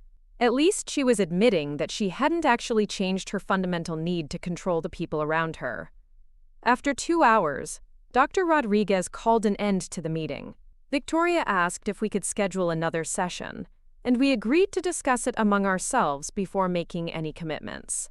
Walking to our car afterward, none of us spoke until we were safely inside with the doors locked. "Well," Penelope said finally, "that was exactly what I expected. A carefully crafted performance designed to get us to let our guard down." Marcus was staring out the windshield, his hands gripping the steering wheel. "But what if some of it was real? What if she really has learned something from losing everything?"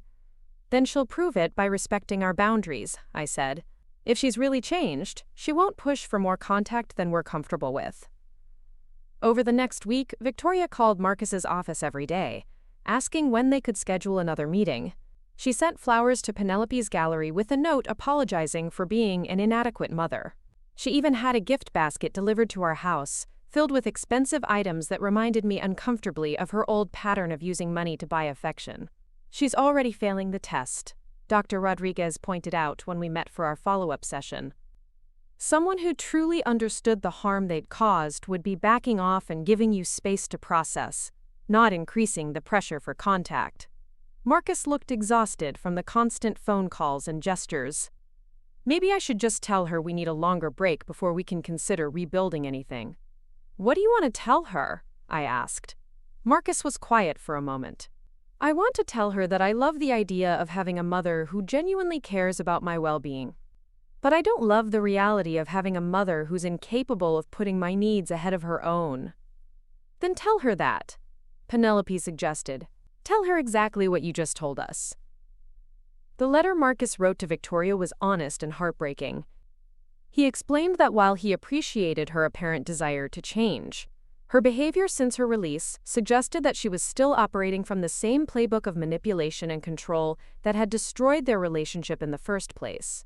"I need to see sustained evidence of change over a long period of time before I can consider rebuilding our relationship," he wrote. "That means respecting my boundaries, not pushing for contact I'm not ready for, and proving that you can value my well-being more than your own emotional needs." Victoria's response came within hours, and it was exactly what we'd feared.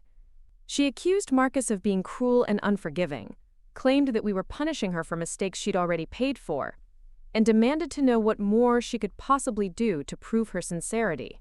The letter was filled with guilt trips and emotional manipulation, the same tactics she'd always used when she didn't get her way. There was no acknowledgement of Marcus's legitimate need for space, no recognition that trust had to be earned rather than demanded.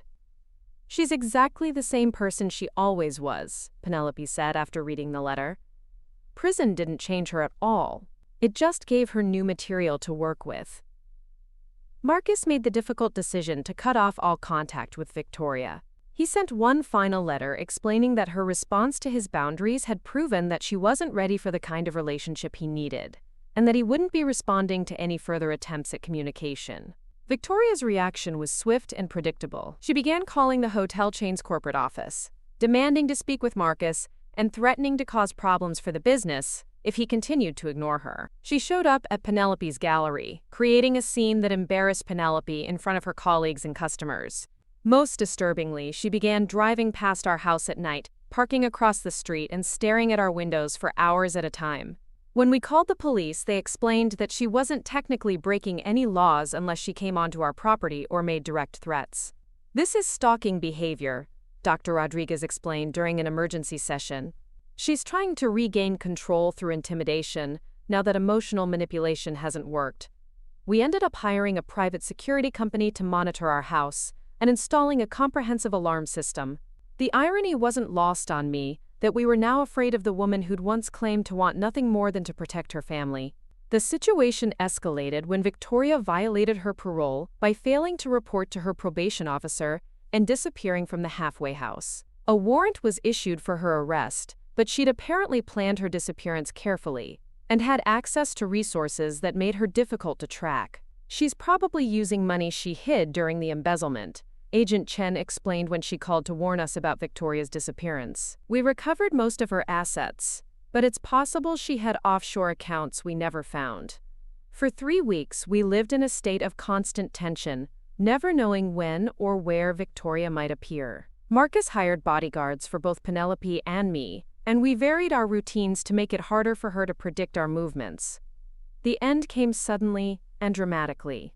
Victoria was arrested outside the corporate office of Blackwood Hospitality at 6 in the morning, apparently planning to confront Marcus when he arrived for work.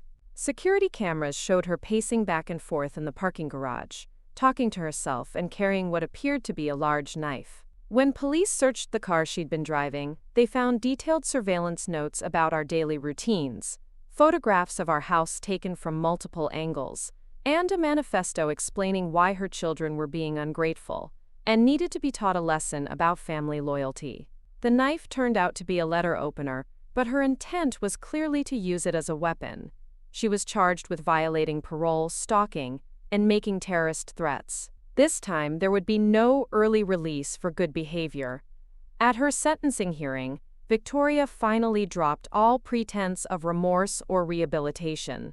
She stood before the judge and delivered a 20-minute speech about how she'd been betrayed by her ungrateful children and their vindictive spouses. She claimed that everything she'd done had been for the good of the family, and that we were destroying our own legacy by refusing to forgive her. "I gave them everything," she said, her voice rising to a shout.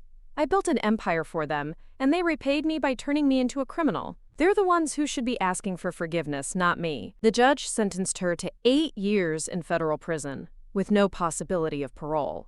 As the bailiff led her away, Victoria turned and looked directly at me. "This is your fault," she hissed. "You poisoned my children against me, and now you're stealing my legacy. But you'll never really be part of this family, no matter how hard you try."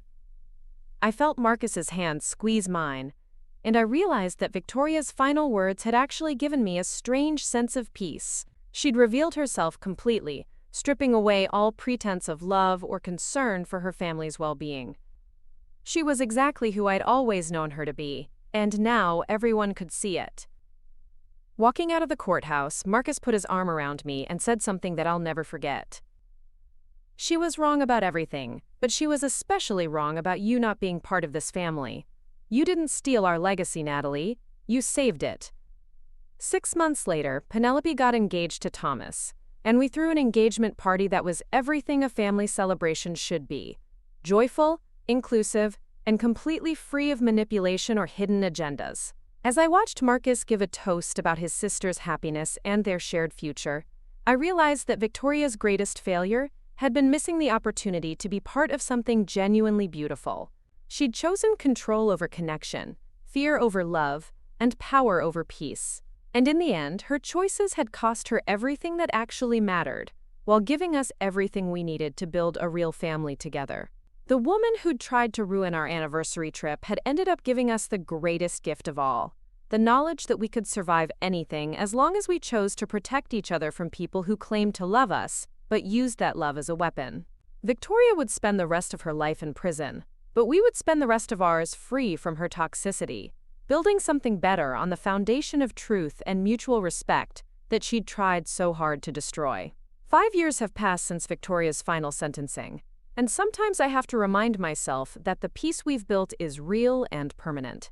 This morning, as I watched Marcus teaching our 3-year-old daughter Emma how to arrange flowers in our garden, I felt that familiar surge of gratitude for the life we've created together. Emma has a serious concentration and my stubborn determination, but most importantly, she's growing up in a home where love doesn't come with conditions or hidden agendas. The transformation in our family has been remarkable. Marcus evolved from a man paralyzed by conflicting loyalties into someone who leads with clarity and conviction. Blackwood Hospitality Group has expanded into 15 states under his leadership, but more importantly, it's become known as a company that treats employees like family rather than expendable resources. The irony isn't lost on any of us, that removing Victoria's toxic influence allowed the business to thrive in ways it never had when she was manipulating from behind the scenes.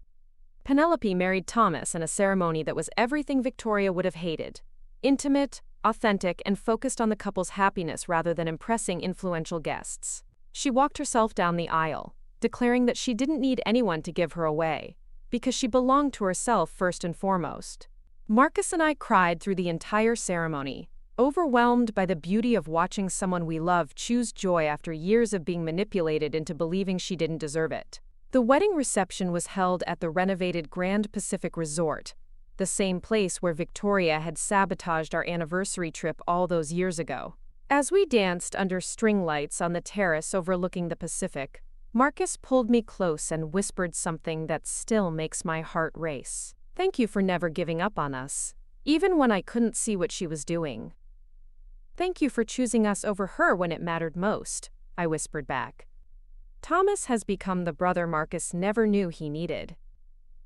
Unlike Victoria, who saw every relationship as a competition for control, Thomas brings out Penelope's best qualities while encouraging her independence. He's an architect who designs sustainable housing for low-income families, and his quiet integrity has shown us all what healthy partnership looks like when neither person is trying to dominate the other. Their first child, a son they named David after the loyal employee who helped expose Victoria's crimes, was born last spring. Watching Marcus hold his nephew for the first time, I saw him processing the realization that this innocent baby would never have to navigate the minefield of Victoria's manipulation. David will grow up knowing his grandmother as a cautionary tale rather than a source of ongoing trauma. My own career has flourished in ways I never expected. The nonprofit work that Victoria always dismissed as unimportant has become my calling. I now run a foundation that provides legal advocacy for victims of financial abuse, helping people whose families have stolen from them or manipulated them into signing away their rights. Victoria's crimes taught me that financial abuse is often the hidden foundation of domestic manipulation, and I've made it my mission to help others recognize and escape these patterns. The foundation operates out of a building we purchased with money recovered from Victoria's embezzlement. Every day I walk past a plaque in the lobby that reads, "Dedicated to those who found the courage to speak truth to family." It's a reminder that sometimes the people who claim to love us the most are the ones we need the most protection from. One of our most successful programs involves teaching people to recognize the warning signs of family financial abuse. We've helped hundreds of clients discover that their relatives were forging signatures, stealing inheritances, or using family businesses as personal banks. The patterns are always similar: isolation from outside perspectives, normalization of financial secrecy, and punishment for asking questions about money. Last month, we helped a young woman whose mother had been using her social security number to open credit cards and take out loans. The daughter had been convinced that damaged credit was her own fault, not realizing that her mother had been systematically destroying her financial future since she turned 18. When we helped her understand that this was criminal behavior rather than a family misunderstanding, she wept with relief. "I thought I was crazy for feeling angry about it," she told me. "Everyone kept saying that family forgives family, but I couldn't understand why I was supposed to forgive someone who was actively hurting me." Her words reminded me of my own journey toward understanding that love and abuse aren't mutually exclusive. Victoria genuinely believed she loved Marcus and Penelope, but her version of love required them to sacrifice their autonomy, their financial security, and their emotional well-being for her comfort. Real love, I've learned, enhances the beloved's freedom rather than restricting it. The legal aftermath of Victoria's crimes continues to unfold in ways that validate our decision to pursue justice rather than private family reconciliation. Her case has become a landmark in prosecuting white-collar crime within families, demonstrating that blood relationships don't provide immunity from criminal accountability. Prosecutors across the country now use our case as an example when training district attorneys on family financial fraud. Detective Walsh, who originally investigated Victoria's embezzlement, recently retired and sent us a letter reflecting on the case's impact on her career. She wrote that our willingness to prosecute a family member had inspired dozens of other victims to come forward with similar stories, leading to the conviction of parents, siblings, and spouses who'd been stealing from their own relatives for decades. "Your courage to treat family crime as real crime has saved countless people from lives of financial manipulation," she wrote. Victoria Blackwood's victims weren't just the employees she stole from. They were her own children, who deserved better from the person who was supposed to protect them. Marcus framed the letter and hung it in his office, not as a monument to Victoria's defeat, but as a reminder that accountability and justice can coexist with healing and forgiveness. We've forgiven Victoria in the sense that we no longer carry anger toward her, but forgiveness doesn't require us to pretend that her actions were acceptable or to allow her back into our lives. The most profound change has been in how we understand family itself. Emma will grow up knowing that family is defined by behavior rather than biology, that people earn their place in her life through consistent love and respect, rather than genetic connection. She calls Thomas Uncle Tommy and Penelope Aunt Penny, but she also calls Rachel Aunt Rachel and David Torres Uncle David, recognizing that the people who show up for us deserve the same honor as those who share our DNA. We've created new traditions that have nothing to do with Victoria's legacy of competition and control. Every Sunday, we have family dinner at our house, but the guest list changes based on who needs community that week. Sometimes it's just the five of us: Marcus, me, Emma, Penelope, and Thomas. Other times, it includes Rachel's family, David Torres and his wife, or colleagues from the foundation who've become chosen family. These dinners are everything Victoria's formal gatherings never were: relaxed, inclusive, and focused on genuine connection rather than maintaining appearances. Emma plays under the table while the adults talk about everything from business challenges to parenting struggles to dreams for the future. There's no performance, no hidden agendas, just people who care about each other sharing a meal and their lives. Last Christmas, Emma asked why we don't have any pictures of Grandma Victoria around the house, since all her friends have photos of their grandparents displayed prominently. Marcus and I had prepared for this question, knowing it would come eventually, but the reality of explaining Victoria's absence was still emotionally challenging. "Sometimes people make choices that hurt the people they're supposed to love," Marcus told her, sitting on the floor so they were at eye level. "Grandma Victoria made choices that weren't safe for our family, so she can't be part of our lives anymore." Emma processed this with the remarkable adaptability of a 3-year-old. "Like when my friend Jake hits other kids and has to sit in timeout?" "Something like that," Marcus agreed. "Except Grandma Victoria's timeout is permanent because her choices were very serious." But we still have lots of family, Emma said, looking around at the group assembled in our living room that evening. We have Aunt Penny and Uncle Tommy and baby David and Aunt Rachel and everyone. Yes, I said, my throat tight with emotion. We have chosen family, which means people who choose to love us the right way. That conversation crystallized something I'd been thinking about for years. Emma will never experience the confused loyalty that Marcus and Penelope struggled with, never wonder if she's supposed to tolerate abuse because it comes from someone related to her. She's learning from the beginning that love is an action rather than an obligation, and that healthy relationships require mutual respect rather than one-sided sacrifice. The business continues to evolve in ways that honor the lessons we've learned about ethical leadership. Marcus instituted radical transparency in all financial operations, with quarterly reports available to every employee and an independent auditing firm conducting surprise reviews. No single person, regardless of their position or family connection, has unilateral access to company funds. We've also created an employee assistance program that helps workers recognize and report financial abuse in their personal lives. Too many of Victoria's victims had remained silent because they didn't know that theft within families was actually illegal.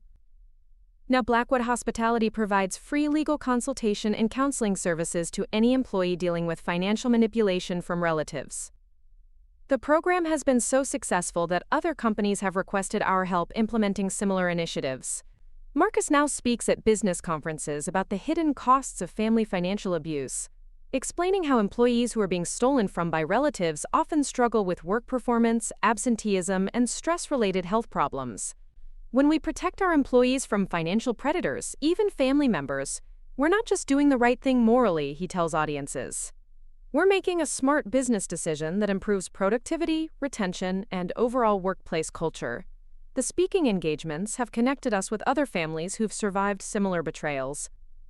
There's an informal network now of people who've prosecuted family members for financial crimes, and we gather annually for a conference that's part support group, part advocacy training. These gatherings remind us that Victoria's behavior wasn't unique or aberrant, but part of a pattern that affects thousands of families who suffer in silence because they're afraid of being judged for holding relatives accountable. At last year's conference, I met a woman whose father had stolen her children's college funds to pay for his gambling addiction. Her extended family had pressured her not to press charges, arguing that sending him to prison would destroy the family's reputation. But she'd moved forward with prosecution anyway, and her father was now serving a 3-year sentence for theft. My kids will start college with student loans instead of the trust funds I saved for them, she told me. But they'll also start college knowing that their mother protected them from someone who was supposed to protect them. I think that's a more valuable lesson than a paid-for education. Her words reminded me of the complex mathematics of family loyalty. Victoria's supporters had always argued that prosecuting her would cause more harm than her original crimes, but they'd never calculated the cost of allowing her behavior to continue unchecked. How many more employees would she have stolen from?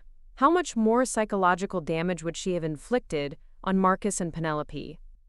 How many future generations would have grown up learning that family love means accepting abuse? By stopping Victoria, we'd prevented decades of additional harm. The employees got their money back, and their faith in justice restored. Marcus and Penelope learned that they deserve better treatment from the people who claim to love them. And Emma will grow up in a family that prioritizes truth and safety over reputation and control. The ripple effects of our choice continue to spread in unexpected ways. Penelope's gallery now features an annual exhibit called Truth and Reconciliation, showcasing artists who've survived family trauma and used their experiences to create powerful work about healing and justice. The exhibit has become one of Portland's most anticipated cultural events, drawing visitors from across the country who are inspired by stories of survival and transformation. This year's exhibit includes a piece that Penelope created herself, a series of photographs showing the same jewelry box at different stages of filling and emptying. The first images show the box overflowing with the expensive pieces Victoria bought her with stolen money. The middle images document the process of removing each piece as we discovered its criminal origins. The final image shows the empty box with a single fresh flower inside, representing the beauty that can grow when we clear away what doesn't truly belong to us. Marcus commissioned a sculpture for the hotel chain's headquarters lobby that incorporates materials from the original Blackwood family crest, along with elements representing transparency and accountability. The piece includes engraved quotes from employees who stayed with the company through the crisis, celebrating their loyalty and resilience. Victoria's name appears nowhere on the sculpture, but her impact is acknowledged in the negative space, the void where trust was broken and then rebuilt stronger. The most meaningful validation of our choices came last year when the state of Oregon recognized our family's advocacy work with an award for public service. At the ceremony, the governor spoke about the importance of holding powerful people accountable regardless of their family connections or social status. The Blackwood family could have chosen private reconciliation over public justice, she said. Instead, they chose to protect future victims by ensuring that their perpetrator faced real consequences. Their courage has created legal precedents that will protect families for generations to come. As we accepted the award, with Emma sitting on Marcus's shoulders and waving to the crowd, I thought about how different this moment was from any of Victoria's public appearances. She'd always craved recognition and applause, but her accolades had been built on lies and stolen achievements. Our recognition came from protecting others rather than exploiting them, from building up rather than tearing down. The Foundation's latest project involves creating educational materials for high schools about family financial abuse.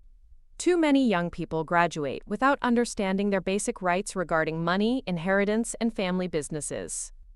We're working with educators to develop curriculum that teaches students to recognize red flags like parents who refuse to explain family finances, relatives who pressure them to sign documents without reading them, or family members who use guilt and obligation to override their instincts about unfair treatment.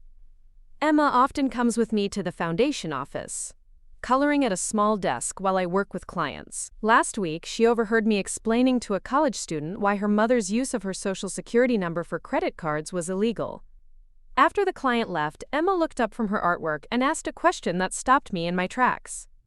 "Mama, why do some mommies hurt their kids when they're supposed to love them?" I knelt down beside her desk, searching for words that would be honest but age-appropriate. "Sometimes people get confused about what love means," I said finally. "They think love means getting what they want from other people, instead of helping other people be happy and safe." Emma nodded solemnly and returned to her coloring. A few minutes later, she showed me her drawing, a house with several stick figures standing in front of it, all holding hands. Above the house, she'd written "Safe Family" in her careful preschooler handwriting. "This is our house," she explained, "and these are all the people who love us the right way." That drawing now hangs in my office, a daily reminder of what we've built from the ashes of Victoria's destruction. Emma's unconscious understanding of healthy family dynamics proves that breaking cycles of abuse creates space for children to develop natural instincts about love and safety. Recently, we received word that Victoria had suffered a stroke while in prison. She survived, but with significant cognitive impairment that makes it unlikely she'll ever be able to live independently again. The prison social worker called to ask if we wanted to be contacted about her medical decisions, and Marcus declined without hesitation. "She made it clear that our well-being wasn't a priority for her," he told the social worker. "Her medical care isn't a priority for us. Some people might judge that decision as heartless, but it reflects the healthy boundaries we've learned to maintain." Victoria's medical crisis doesn't erase the years of psychological and financial abuse she inflicted on her family. Helping her now wouldn't heal anyone's trauma or prevent future harm. It would simply expose us to manipulation from prison staff and potentially Victoria herself if her cognitive function improves. The decision felt peaceful rather than vindictive. We've moved beyond anger into a place of protective indifference, where Victoria's fate simply isn't our responsibility anymore. We've reclaimed the emotional energy we used to spend managing her chaos and redirected it toward building something positive for ourselves and others. Thomas and Penelope recently announced that they're expecting their second child, a daughter they plan to name Grace. When Penelope told us the news, she said something that perfectly captured how far our family has come. "I chose the name Grace because I want her to know that life is about giving and receiving unearned gifts," she said. "Not like the expensive things Victoria used to buy to control people, but real gifts like love, support, and the freedom to become whoever you're meant to be." Grace will grow up in a family that understands the difference between healthy and toxic relationships, surrounded by adults who model respect, honesty, and genuine care. She'll never have to wonder if love comes with hidden costs, or whether speaking truth is more dangerous than protecting someone's feelings. As I write this, Emma is napping upstairs, and Marcus is in his office reviewing plans for our latest hotel expansion into sustainable tourism. Penelope and Thomas are house hunting for a larger place to accommodate their growing family, and we're all planning a summer vacation to Europe that will be funded entirely by money we've earned honestly through our own work. The simplicity of our current life would probably bore Victoria, who thrived on drama, conflict, and the adrenaline rush of getting away with increasingly elaborate deceptions. But this peaceful existence is everything we fought for when we chose truth over convenience, justice over family loyalty, and protection over reputation. Victoria's attempt to ruin our anniversary trip had been intended as a small, petty punishment for daring to be happy without her approval. She never imagined that her cruelty would finally wake Marcus up to the reality of who she'd always been, or that her need to hurt me would ultimately cost her everything she'd spent decades building and stealing. The woman who'd manipulated her way to wealth and power lost it all, because she couldn't resist one final act of spite against a daughter-in-law she'd never been able to control. Her downfall wasn't caused by the FBI or the prosecutors or even the victims who testified against her. It was caused by her own inability to let other people be happy when that happiness didn't revolve around her. Sometimes the most powerful revenge is simply building a life so beautiful that your abuser's absence makes it even more perfect. Victoria had tried to convince us that we needed her wisdom, her connections, her money to succeed. Instead, we discovered that we needed freedom from her manipulation to flourish. Emma will grow up hearing the story of how her family chose truth over comfort, accountability over enablement, and justice over the easy peace that comes from pretending abuse isn't really happening. She'll learn that real strength sometimes means walking away from people who demand that you sacrifice your well-being for their emotional comfort. Most importantly, she'll learn that love multiplies when it's given freely rather than extracted through manipulation. Our chosen family keeps expanding as we welcome people who share our values of honesty, respect, and mutual support. Victoria's version of family required us to shrink ourselves to accommodate her ego. Our version of family encourages everyone to grow into their fullest potential. The Grand Pacific Resort continues to be our anniversary destination, but now it represents triumph rather than humiliation. Every year, we return to the same suite where we salvaged our celebration after Victoria's sabotage, and every year we marvel at how much stronger our marriage has become since we stopped trying to manage her toxic influence. This year, as we sat on the terrace watching Emma chase seagulls while the Pacific waves crashed below, Marcus took my hand and said something that perfectly summarized our journey. "She thought she was punishing us by canceling our reservation," he said. "Instead, she gave us the greatest gift she ever could have given us, a reason to finally see her clearly." Victoria Blackwood spent her life believing that control was love, that manipulation was wisdom, and that family loyalty meant accepting abuse without question. She died alone in a prison medical ward, her legacy reduced to a cautionary tale about the cost of choosing power over genuine connection. We built something better from the wreckage of her selfishness.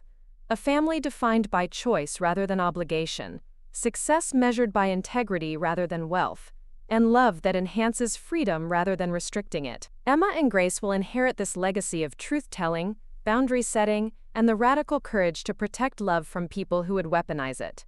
The anniversary trip that Victoria tried to ruin became the first day of our real marriage, the beginning of a partnership built on honesty rather than the careful navigation of someone else's emotions. Her final act of cruelty freed us to love each other without reservation, without fear, and without the exhausting vigilance required to keep peace with someone who thrived on chaos. In the end, the woman who tried to control everyone lost control of everything, while the family she tried to destroy became stronger, happier, and more successful than she'd ever allowed them to be when she was pulling the strings. Up next, you've got 2 more standout stories right on your screen. If this one hit the mark, you won't want to pass these up. Just click and check them out.